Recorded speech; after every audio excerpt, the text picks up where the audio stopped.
So chilies, I love a good fossil. And one of the reasons I love a good fossil is because if you find a fossil in a rock, you can pretty much figure out generally how old that rock is. So that's why I also love pages 8 and 9 of your reference table, because it's all about fossils. So we've learned last week all about how to read the left side, how to read page 8, but now we're going to talk a little bit more about just one of the columns on page 9, and it's this one right here, the time distribution of fossils. So before I actually even get into that, I need to talk about on the very bottom of pages both 8 and 9, you'll see pictures of a whole bunch of fossils that we can find the remnants of in New York State. So you might have ever heard of like a trilobite. You know, there are some trilobites right here.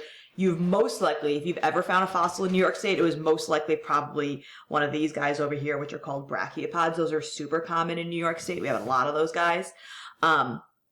But the way you would use this table is, let's say you found a brachiopod, because it is so common to find in New York.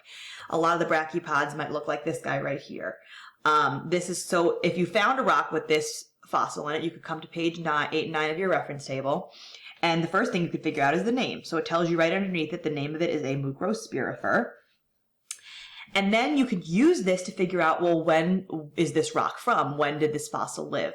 So every fossil that's listed on here has a corresponding letter. So the letter that corresponds to this mucrospirifer brachiopod is a Z, right? So I look at Z, and then I come to this column right here, the time distribution of fossils. So you'll see that there are all sorts of circle letters all throughout here. You got to find the letter that says Z. So here it is. So this is telling me that right here, this is when the mucrospirifer brachiopod was most abundant on Earth. So all you need to do to figure out what time period this is from is follow all the way across to the other side of the reference table, and it will tell you that the mucrospirifer brachiopod lived during the Devonian time period.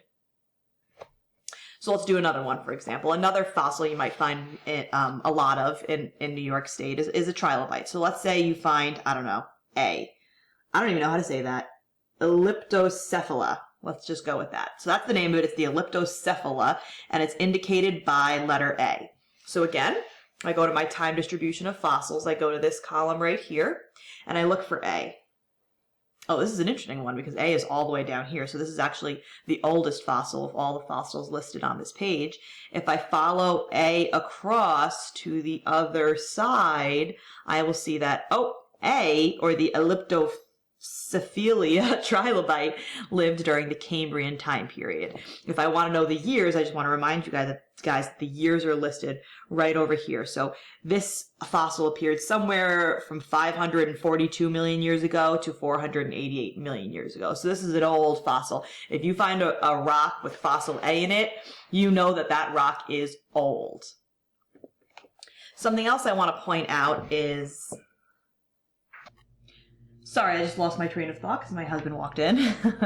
But I think what I was going to say is that the other thing I want to point out is that if you find a fossil and you want to find out like what type of animal it was, the way you do that is on each of these like gray lines here, it tells you the type of fossil. So for example, fossils A, B, and C are all called trilobites. And fossils D, E, and F are these things called nautiloids. Fossil G is an ammonoid. Fossil L, this is something you guys probably have heard of. Fossil L is called a dinosaur, which I'm pretty sure you've all heard of the dinos. So, fossil L, if I come down to here, that's this guy.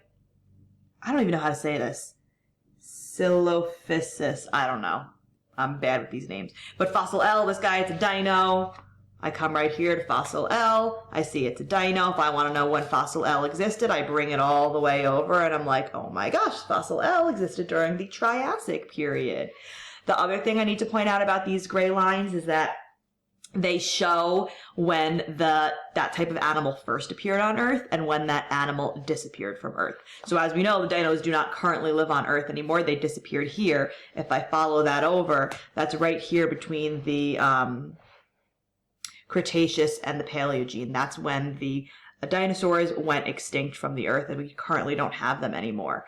So if we look at the trilobites are always cool. I love finding trilobites because they're so super old, and we don't have them on Earth anymore. We haven't had trilobites. They ended here. We haven't had them on Earth since about 251 million years ago. So it was a long time ago that those guys went extinct. The brachiopods are represented by Y and Z over here. These are the ones we're going to find a lot of in New York State. If I look at Y and Z on the table, they're right here. They appeared all the way in the Cambrian period, and if I follow it up, brachiopods still exist on Earth. So that's how we use the time distribution of fossils section. So for your assignment today, I'm going to give you pictures of different fossils, and you're going to have to tell me what time period they're from, and when they existed, and what type of animal they were, and things like that.